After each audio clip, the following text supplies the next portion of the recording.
we saw DeepSeek AI coming through and basically killing OpenAI. I mean, what they did to the Nvidia stock price, 600 billion wiped off. That's crazy. Yeah. Just because of an AI company coming out of China. Massive. I think also they've just killed all the US tech firms in a week. It's been just exponential growth across the tech industry, innovation after innovation. Just a technological boom, like every week it's a new thing, simply because there's AI technology in it, which is, it's massive. I think for me, the most interesting part about AI that I find was that it's actually smarter than human beings. It shocks me every time because I'm like, we human beings have always been the top or like the big bosses of this world. Yeah. So now that we've got something that is more creative, I mean, your favorite artist could be replaced by a more creative AI agent. Hey guys, welcome to Cyber Digest. We're back by popular demand. You guys have asked us to come back and now here we are. And we're here to give you everything regarding technology. My name is Mpho Dagada and I'm joined by my co-hosts. Hey guys, Kgotso Mashiane here, another familiar face. I'm sure you guys remember me. I'm excited to be back. And yeah, there's three of us today. Guys, Wandile, back again with Cyber Digest. Bigger, better, familiar face, but also a new face. A lot to unpack, gentlemen.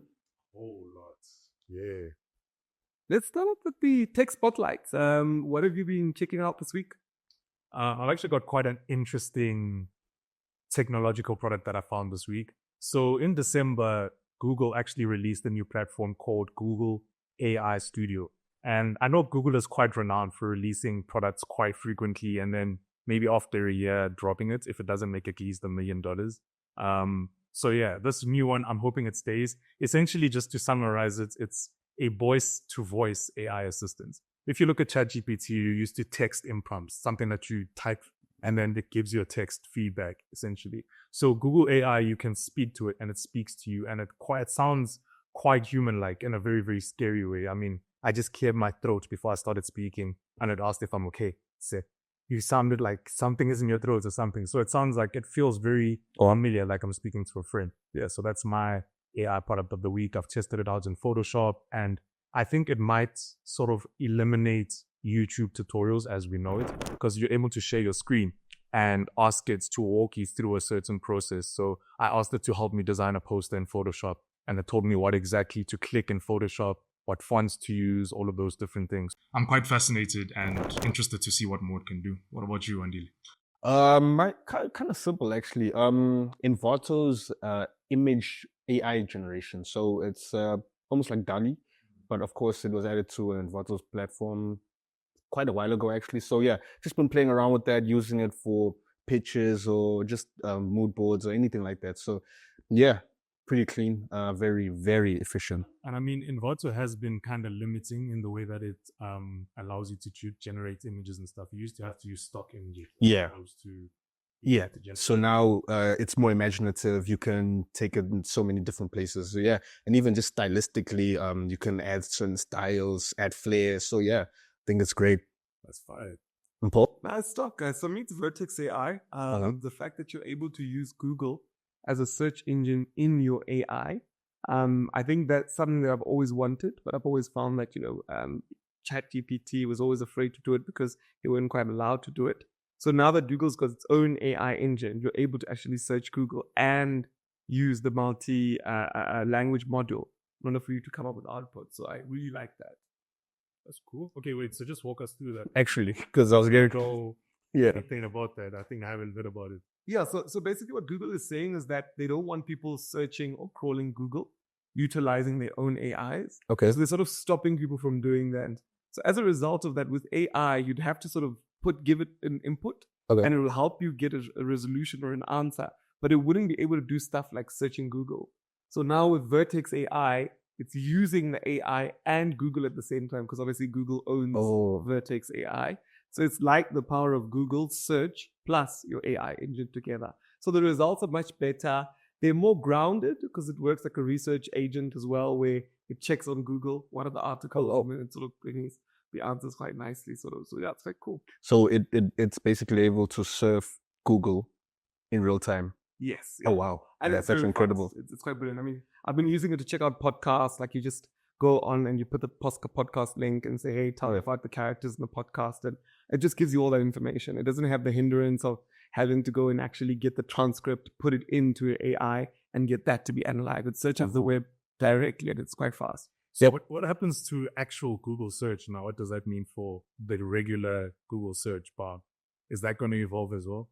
I think probably everybody will be using Vertex AI soon. Yeah. Because I think, it's quite effective because it eliminates the process of you having to scroll through Google and get stuff and you just automatically get it. And I mean, Google's best bet is to restrict their data from other platforms. But I think as time goes by, they'll have to open it up so everybody else can use it because it's sort of like a cheat code, bro. Oh yeah, man, it is. It's quite interesting. Now you just have in real time access to a larger database that it's more specific as well. Yeah. All right, let's jump into the trending topic of the week. I mean, this week was disruptive.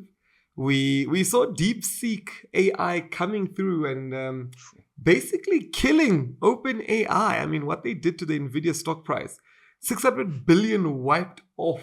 That's crazy. Just because of an AI company coming out of China. Massive. I think also they've just killed all the US tech firms in a week. I was shocked. That was so unexpected. What a terrible time to be a hedge fund manager or an investor in Nvidia. Because no one saw it coming. It's crazy. And the way they kept it under wraps, like there was no rumors or no signs. Nothing. It just came up out of nowhere. Yeah. Sure. I love that, man. I really think this was like you guys are saying, a disruptor in the AI race in a way that nobody saw it coming. And I kind of like that because I think OpenAI was slightly starting to get very comfortable in their approach because, I mean, they've been leading from the very start. So I like that these guys just snuck in through and shook the ground, shook the tables. Oh, yeah. I think it's also, it's good that I think the US tech firms, they had quite a large monopoly on just the AI technology. Yeah. I think this kind of opens it up more, especially because it's open source. So I think that's good for the industry going forward. Very true. I mean, you look at Microsoft, their AI, the Copilot, that's the US. You look at Elon Musk with his AI, that's the US. You look at Nvidia, that's the US. You look at Meta with their AI, the US. Yes. So I think it's a chess move. For me, I sort of saw it as a strategic chess move. When you're playing the game and you're thinking you're winning. And these guys have actually got to move up their sleeve. And immediately when they came out, what I found very strategic about it was that the price point. Yeah. I think that was what everybody was saying, that it's Chinese, a Chinese product. It's cheaper than the actual product. And also what was crazy is that it was cheaper to produce and they produced it in a much shorter time span than OpenAI did. And OpenAI took, I think, about 3 months to develop a certain model, whereas it took DeepSeek only 2. I heard and it took them less than half the amount. And it really is like a Robin Hood story. I mean, DeepSeek was trained on OpenAI's data. I mean, Robin Hood, I think for me, and looking at the TikTok situation where the US bans TikTok and basically an American person wants to buy it. And you listen to what America is saying. America's always saying that China is trying to spy on the US citizens through their tech, right? Yeah. And I somewhat find it easy to believe that China would do that. But also at the same time, I do feel that the world is positioned to believe America first. Because they're very big on ethics. They're very big on security. What do you guys think? Do you think China is trying to pull one on the US? Yeah, I think so, personally. Well, I think that and a variety of other reasons. Because I think China has been undermined by the US a lot. I mean, even just with the development and research of just AI in general, NVIDIA wasn't allowed to sell their high-end performing GPUs. So they'd cap it and they'd sell the less performing GPUs. And that's the GPUs that they use even to develop this DeepSeek, which is incredible because it's more efficient than... And it's not even it doesn't perform at the same level. And I guess that's why NVIDIA's stock crashed, because people it means you don't actually need high-end GPUs. You don't need all of that power. Yeah, exactly. I think it was the whole conversation around AI and, the power that it takes to be able to power, AI. People were concerned, or companies were rather looking at investing in the nuclear energy to be able to power and back these data centers. Yeah. Whereas now if they're seeing that an NVIDIA chip that performs at less than half the level that OpenAI's is, I think that led to, the decrease of the price of the stock prices rather. Because people were investing in those kinds of, nuclear and alternative energies. Yeah, I mean, for me, I mean, when we started in MRD Future Tech, just exploring building our own AI models, I think what we all realized over time was that this stuff is not as complicated as they make it seem. Yeah. Connecting these APIs and getting the information and processing it is not so difficult after all. So I think America is probably struggling with the existential crisis to say they always did the difficult stuff. Like when they created Facebook, it took China so long to create TikTok. I mean, it took years for them to figure it out, you know? And I think now we're at that point where the moment somebody releases something, the next person releases something. And it's just such a competitive space. Really incredible, especially since ChatGPT came out like 2 years back. Now, because so many things have AI integrated into it, it's been just exponential growth across the tech industry, innovation after innovation. Yeah, they spiked something like DALL-E. So, serious. like it's just a technological boom. Like every week, it's a new thing, simply because there's AI technology in it, which is, it's massive. Definitely. I think for me, the most interesting part about AI that I find is that it's actually smarter than human beings. And it shocks me every time because I'm like, we human beings have always been the top dog or like the big bosses of this world. Exactly. So now that we've got something that like, you know, is more creative, I mean, your favorite artist could be replaced by a more creative AI agent. I don't believe that's going to happen yet. Which it pains me. I don't know. I don't think so yet. I don't know if you guys so Kanye West. So he recently released a snippet of one of his songs. The music video is all AI generated. And his fans were like, you know, his fans were purists. They believe in kind of this pure philosophical approach to, you know. And Kanye is literally using AI for his music videos and also for some of his production. And I mean, Kanye has always been very advanced, so I kind of respect his approach. Yeah, but sure. So what's going to happen? Integrating it with the artistry. I mean, are we really is art really gonna get, I'm sorry, quote unquote, contaminated by AI? Because then, what is the point of just art? Isn't it supposed to be this humanistic expression? Like, I mean, of course, a human would say that, but AI would completely disagree in saying that it's better than what a human would be able to produce, no? Yeah, but I mean, what would make it better? Does it, like, especially as far as art goes, like, what makes it better? It's always that human touch, the creativity, the maybe emotions behind it, which is something obviously a robot wouldn't be able to provide. Yeah. But I don't know. These are things that people are debating all the time, I would like to say, especially when it comes to humanistic things like art, things that require a sense of emotion. I don't know if you guys remember that scene from I Am Robot, when Will Smith is talking to the robot. He's like, a robot can't create a work of art like Picasso. And then the robot asked him, can you? Which he can't. He can't paint like Picasso. It's something we're going to debate for, I think, a couple of years until it's able to prove us wrong. I mean, it's interesting that you say emotions, because I'm just thinking about how, you know, people now have AI girlfriends and AI boyfriends and AI friends. That's crazy. And I would think that does that not mean AI can replicate or create emotions? No. No? Yeah. Can't give you... This is interesting. We should check that out, actually. Maybe in the next, guys, let us know in the next episode. Yeah. If you want us to discuss emotions and AI. Can robots help you fall in love? Can they fall in love for you? I've got a friend of mine who said that he was going to use, or he's been using ChatGPT to hit up on people. So yeah, I want that's very interesting. That actually reminds me of NVIDIA's at CES. They conference. The robots. Aria. Yes. What did they call her? Aria, yeah. No, there's a certain thing, like a name they gave her. She's not what she seems to be, but we kind of know what she is. It's actually, I don't think they will be able to have emotion, but I think people will use robots to supplement that for some sort of connection that they think is an emotion, or I don't know, maybe it develops into emotion, I don't know. But I don't think AI can replicate that, or robots. But I think humans will kind of get dwarfed into this perspective where they think it's an emotional connection. What if they use pheromones or something in that robots? What are pheromones? Pheromones are like, I don't know, the things that humans give off, or I think even plants and animals give them off, but it's sort of something that makes you attracted to another person. Oh. So it's pheromones. When you're kissing somebody, it makes you horny, say it. Yeah, it makes you horny. So there's pheromones in spit. It turns you on even more. So I'm thinking if they can put that in that robot, you'd maybe Is that what you want? maybe put it. Is that what you want? No. I'm looking at the Okay. possibilities. But hold on, it sounds like this is a human. Is it not something that's made? Is it not a physical part? Yeah, it's something that it's developed inside of That as a would be human. too much, though. But if they're able to extract that from a human, is what And I'm then saying, put and that put in those chemicals a inside lab. a robot, yeah. How possible is that? Whoa, You put this that, is you deep. put a BBL, you run crazy with it. You're on one. Okay.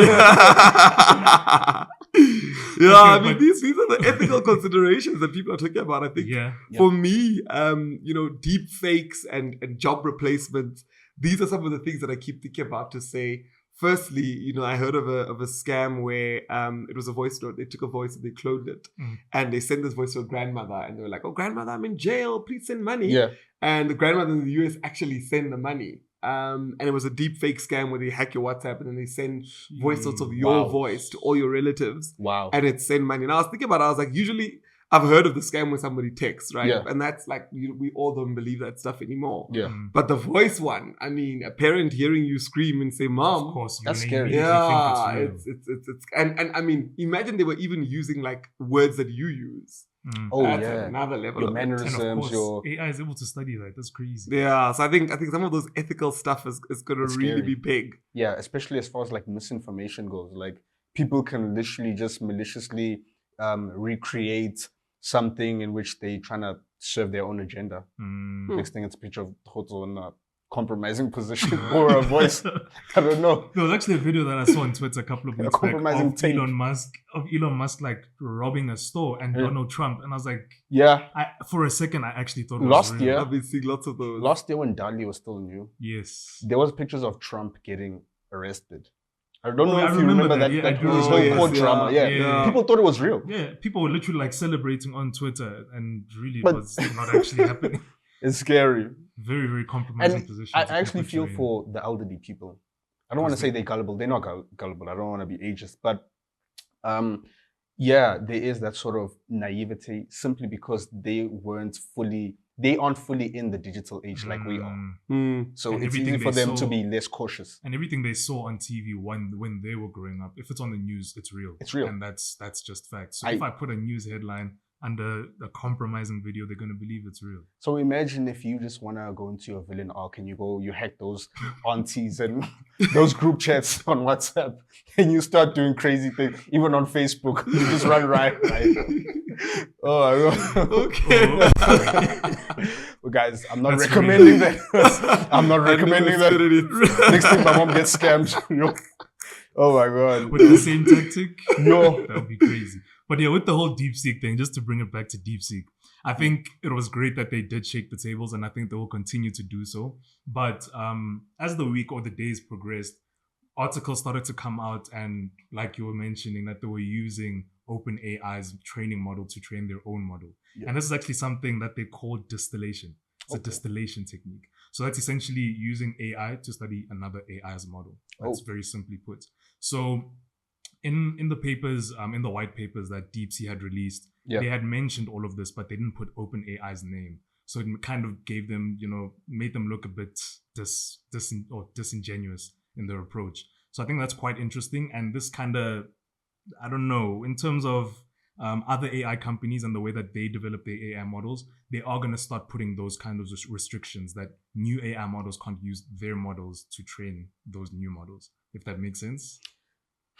Then I'd become skeptical of some, because so the way OpenAI was started is that Sam Altman, who's the CEO, so his whole tagline of why he started was to serve humanity. Yes. And he publicly said he wouldn't take stock in the company. Now he has. Of course. Yeah. I mean, if they don't want their data to be transparent, then are they really trying to serve humanity? I mean, what's their end goal then? I don't think so. Are they just trying to monopolize the industry? I think that it was kind of set, it was destined to happen. Yeah. I mean, even when he announced that, like, sure, it sounded good because I didn't know who he was, but I think looking at the track history of how CEOs sort of develop it, it ends up becoming something like that. Like, the initial goal is not what it ends up becoming because of how much power they now have. Yeah. Which is, I guess, what's happening to OpenAI.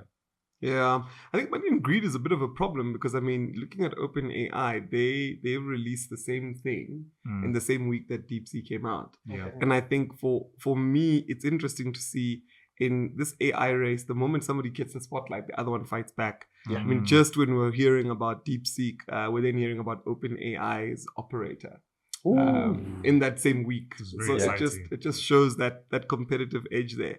How did you find it? How do you find operator? So I did watch that video. It was about an hour long, I think, where Sam Altman and his two other colleagues were explaining how OpenAI's operator actually works.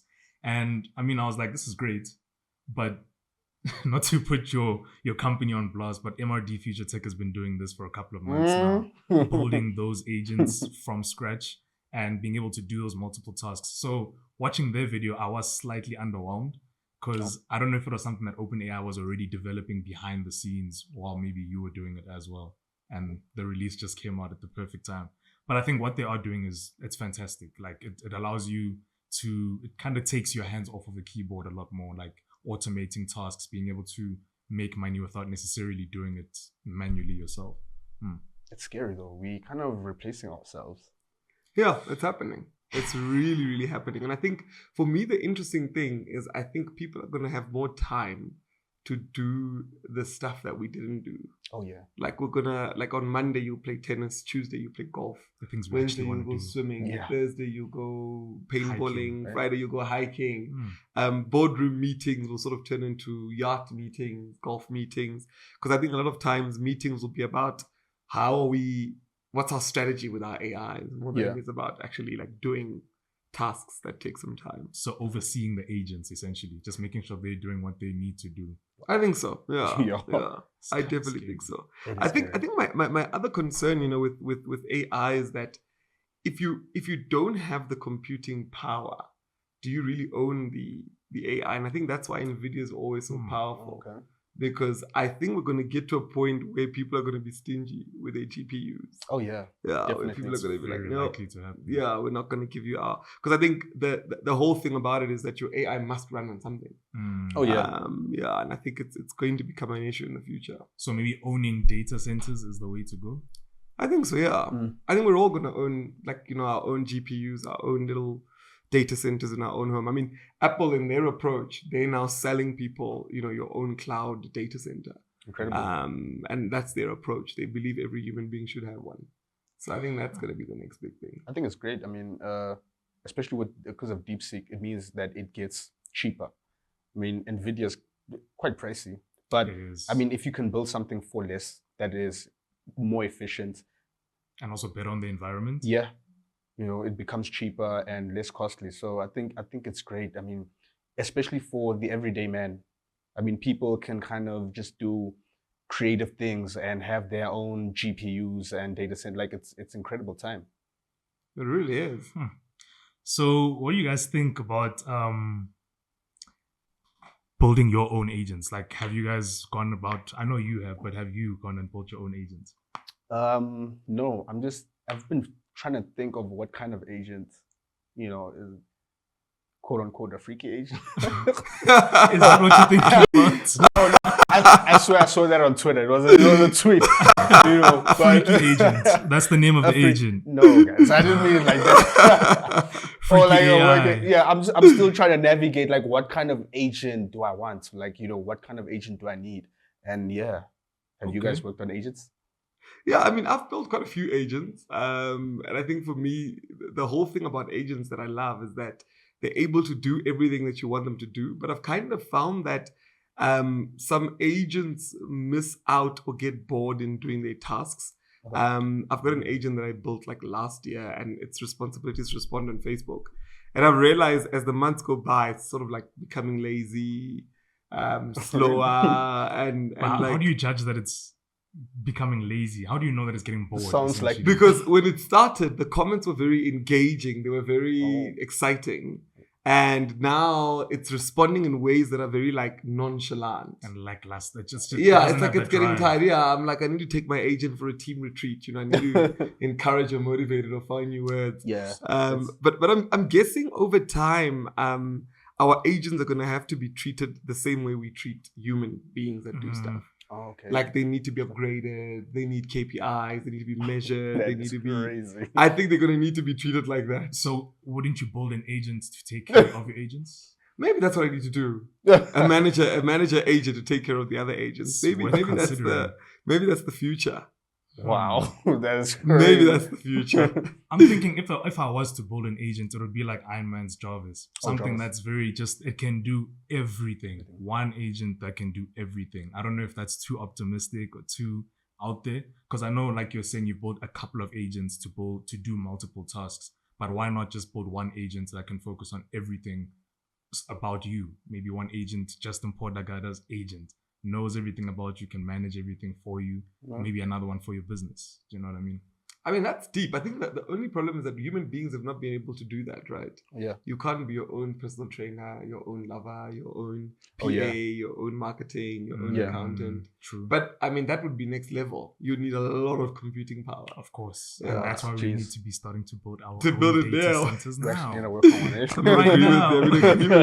Guys, I didn't actually know until we spoke about the story that China only manufactures, Apple only manufactures in China. Yeah.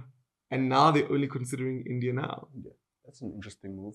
Do you think it's kind of a reply to the recent developments? I don't know. I kind of thought that Apple would be wise enough to sort of like diversify. Maybe have some factories in China. As opposed to jumping from one country to the next. Yeah, because I wasn't quite aware that they're just in China. I knew that a lot of stuff happened in China. But I wasn't aware. Because I mean, that would mean if China wanted to say America, we're done, China could literally say no more. And that would be the end of it. I think maybe so the story is that they're now going to be opening up or exploring manufacturing in India. Oh, interesting. And maybe it's because of Trump. Maybe they're afraid Trump and tariffs and sanctions. He might say stuff from the US. I shouldn't think of that. Yeah. I've always thought that they'd go to India because India has so many intelligent young techies. I mean, if we're being honest, Silicon Valley is Pakistan. Yeah. Yeah, literally. So essentially, and that's not a bad thing. It's not. Yeah, it's really not. But I think for me, the interesting part will always be the fact that things are changing because if you think about the fact that Trump can just wake up and give tariffs on Mexico and Canada, it might mean that companies might want to just like have different factories. Yeah. And when Trump has a tariff on this country, they just manufacture more on this one. Yeah. And I mean, that might be what they're doing. But that is quite strategic from Apple. I'm happy to hear that, kind of. Because, I don't know, if we like look at things that are happening in the DRC, and I think we've mentioned this before in the past, the DRC is actually suing Apple for, not being quite ethical in their country, going about illegal ways of resourcing their minerals in DRC. So on one side, I'm very happy that the DRC is doing that, but that also begs the question, would Apple be able to continue sourcing minerals for their products had DRC completely cut them off? That's very deep, Yeah, quite interesting. Because where else would they get it if it's only, assuming that it's only the DRC where they get their products?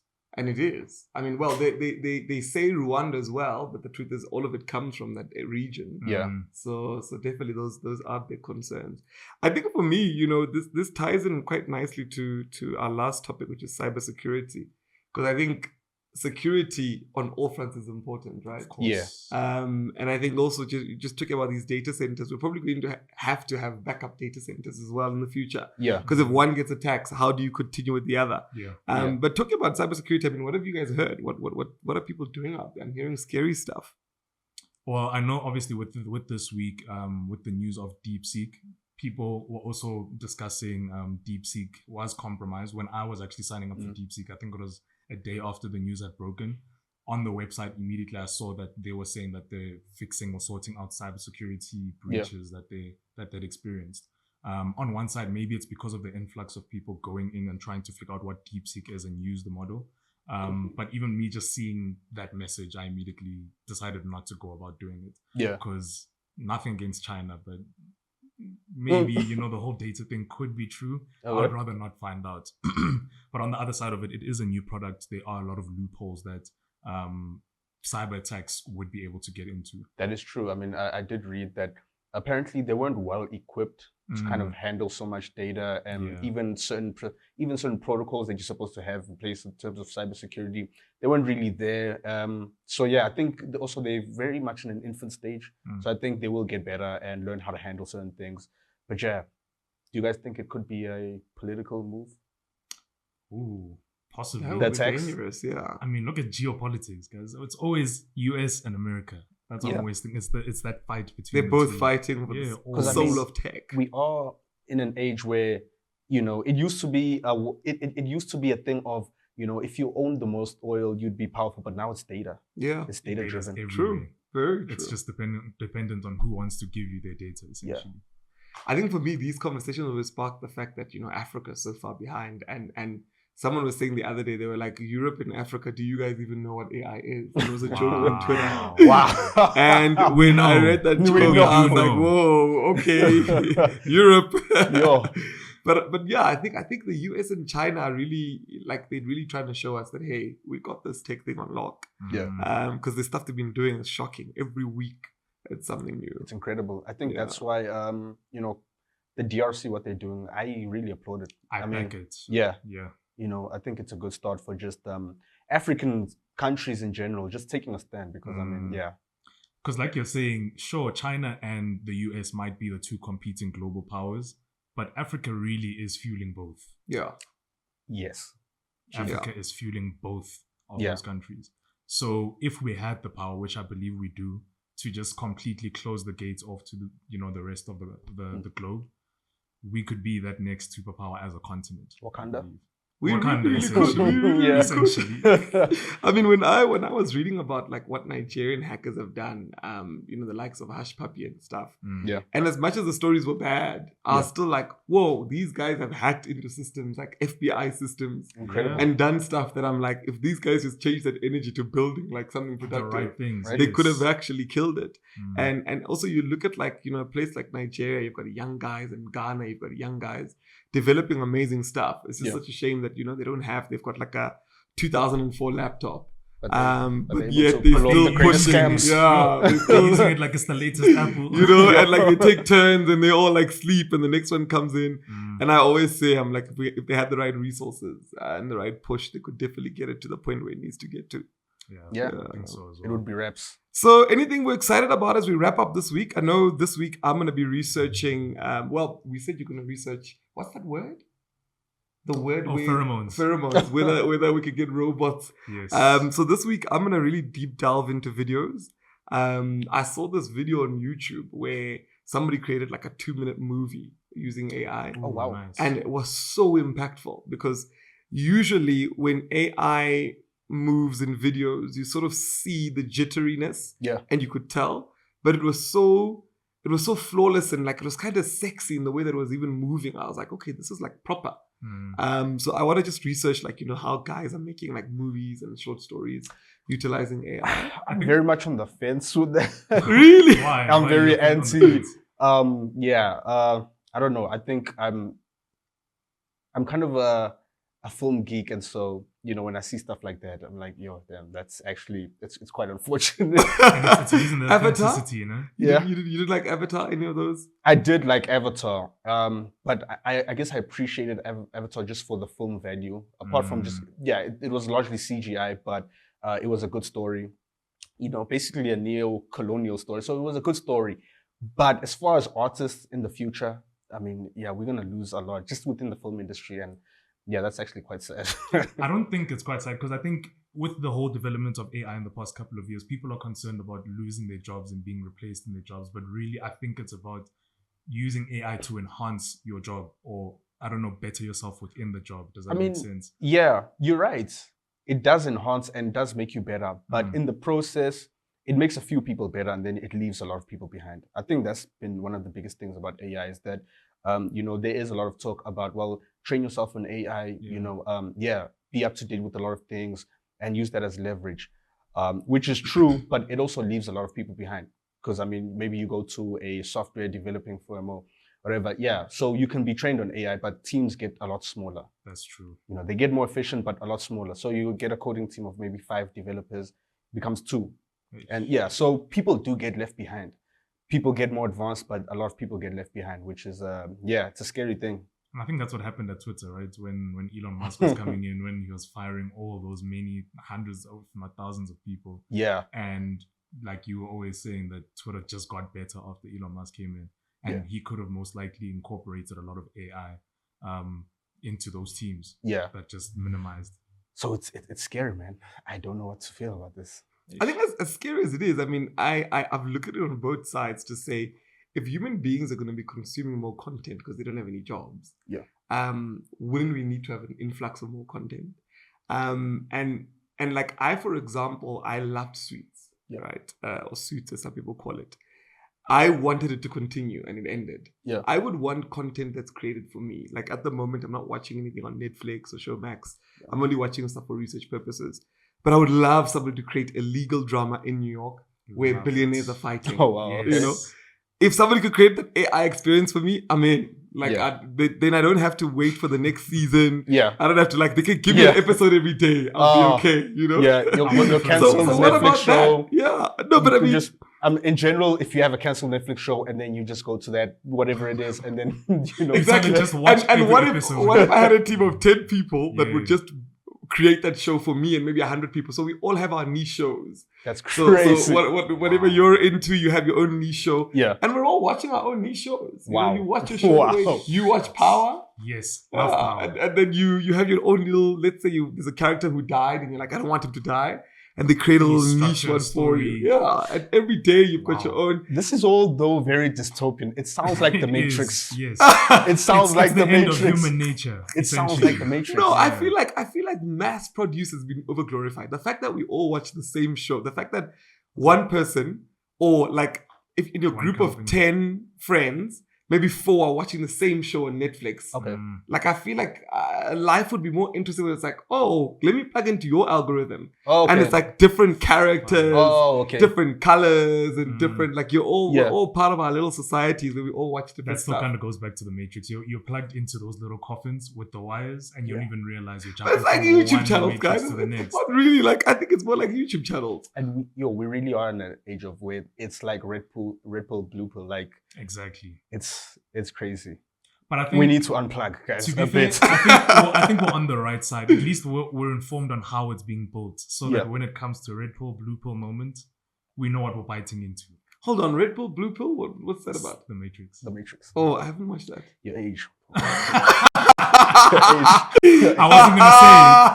wasn't gonna say it. Guys, please let us know in the comment section whether you guys know what these kids are talking about. Because now they're just insulting me. I'm sorry. Yeah, man. But I think the interesting thing about the content aspect of things, especially within the age we're living in, I think that's the one area that if people are losing a lot of jobs, that's the one area where people can actually make money. From the fallout of AI-driven industries where, so people just become content creators and make the content they want and it gets monetized. And also, I mean, like, people can become addicted to content, right? I was saying to somebody that what I'm finding quite interesting is how do you create content that forces the person not to get, like, depressed and think about their job and applying every day, that actually gets them to be excited about this. So I think that's always an interesting concept to say, if you could have someone who says, I'm unemployed, and every day I walk dogs and I earn a certain amount, but I love my life because there's a show that I watch every day and it's fulfilling and it's amazing and it's, you know, I think that could be like a new world where people get satisfied by doing stuff that doesn't need them to clog in 9 to 5. Right. Yeah.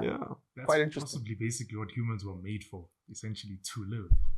We've heard that, to say experiences over laws and rules. Interesting. Maybe AI is going to give us the freedom to do that. We don't know. You guys help us decide. No struggles. That's what you guys want. No struggle. Zero struggle. No, well, we can't struggle. But just like the context. Why would we need to struggle if AI is there to do the work for us? So one of my favorite writers, his name is Dostoevsky. So he goes a lot in on the idea of just struggling and the importance of struggle. So I guess that's where I get my perspective of just having a bit of that struggle in your life. I don't know. Yeah. Maybe struggling to program the AI to give you the outputs that you need. That could be the struggle. Yeah. That might be it. This has been a wonderful show, guys. Please let us know what else you want us to cover. This is your show. You asked us to come back, and we're here. We're going to be coming through every single week to make sure that we give you value. We're also starting a newsletter where you can sign up. We're hoping to have meetups this year, tech meetups. We invite CEOs, invite cool people, teach you guys a lot of stuff. So please make sure we're going to leave a link here right below where you can sign up and you become a member of Cyber Digest. And you get to learn stuff and join us and come on this journey. We're looking forward to having you guys as part of the family. And thank you so much. Signing out. Any last words? No, that's it from us today, guys. So stay tuned next week where we give you another weekly dose of digital dopamine. I love that. Signing out till the next one. Cheers. Thanks, guys.